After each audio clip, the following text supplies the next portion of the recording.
আসসালামু আলাইকুম সবাইকে স্বাগত জানাচ্ছি আমাদের নতুন ভিডিওতে। আজ আমি আপনাদের দেখাবো কলমি শাকের একটি অত্যন্ত জনপ্রিয় রেসিপি। রেসিপিটির জন্য প্রথমে আমি শাকগুলোকে ভালো করে বেছে নিচ্ছিলাম যাতে পোকা না থাকে, এবং এর ফাঁকে আমার শাশুড়ি শাকগুলোকে কুচো করে নিয়েছি। শাকগুলো কাটার পর নিয়ে আসলাম পুকুরে ধোয়ার জন্য।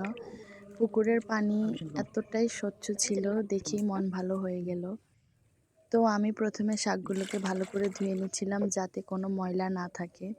সবুজ শাকসবজি খেতেও যেমন সুস্বাদু, ঠিক ততটাই উপকারী আমাদের শরীরের জন্য।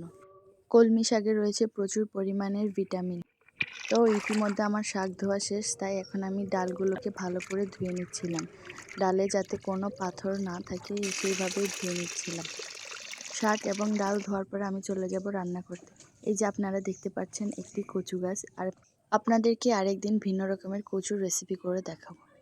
পুকুরের পানি এতটাই স্বচ্ছ যে মাছগুলো দেখা যাচ্ছে। তো এখানে আমি রান্নার জন্য ডালের মধ্যে পেঁয়াজ কুচি, রসুন কুচি, হলুদ গুঁড়ো, লবণ, মরিচ গুঁড়ো এবং জিরে ধনে গুঁড়ো দিয়ে ভালো করে মেখে নিচ্ছিলাম। হাতে মাখা ডালের স্বাদই আলাদা। এরপর হাত ধোয়া পানিগুলো দিয়ে ডালটাকে চুলায় তুলে দিলাম। এর মধ্যে দেখলাম যে আকাশে মেঘ জমে গেছে, বৃষ্টি হবে প্রচুর, তাই বাইরে একটু ভিডিও করে নিচ্ছিলাম।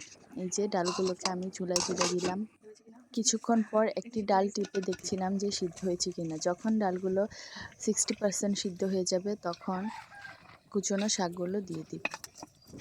শাক দেওয়ার পর এটাকে ভালো করে নেড়ে দিব যাতে শাকগুলো সিদ্ধ হয়ে যায়। শাকগুলোকে 30 মিনিটের জন্য ঢেকে দিয়েছিলাম। ঢাকনা খুলে দেখলাম যে শাকগুলো প্রায় সিদ্ধ হয়ে গেছে, তাই একটু ভালো করে নেড়ে চেড়ে দিচ্ছিলাম।